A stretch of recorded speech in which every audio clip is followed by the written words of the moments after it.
O tema da semana é Sócrates, que foi um filósofo grego nascido em Atenas no ano de 470 a.C. Sócrates era filho de uma parteira e de um escultor.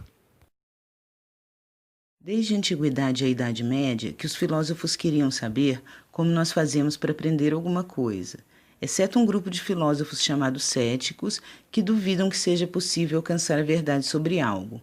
Porém, ainda não existia uma disciplina que estudasse as formas de conhecimento, e foi só na Idade Moderna que Descartes inaugurou uma disciplina chamada epistemologia ou teoria do conhecimento.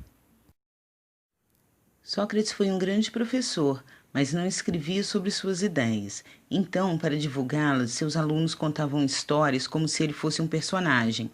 Foram seus discípulos, Xenofontes, Platão e Aristófanes, que fazia comédia com Sócrates e o chamava de sofista, que eram professores que cobravam por seus ensinamentos.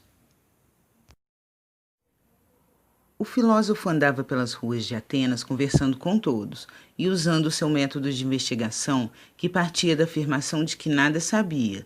Ele indagava as pessoas, o que as deixava em dúvida, inclusive sobre a forma de governar, o que não agradou aos poderosos. O método de Sócrates tinha algumas fases. A primeira era chamada de ironia, que era a fase destrutiva, onde ele fazia várias perguntas fingindo que não sabia nada sobre o assunto que ele estava investigando.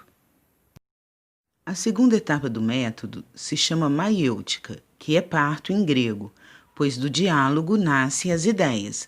A mera opinião, doxa, é abandonada, partindo para um conhecimento mais profundo, mas nem sempre o diálogo é conclusivo, e esses diálogos são chamados de aporéticos.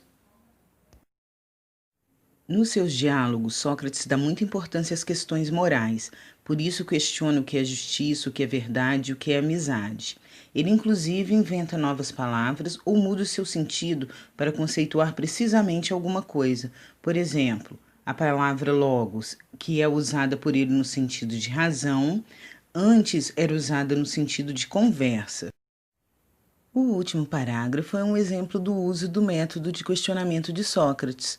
No texto com o título Laques, escrito por Platão, Sócrates aparece como personagem e tenta definir a palavra coragem em um diálogo com dois generais, Laques e Nícias.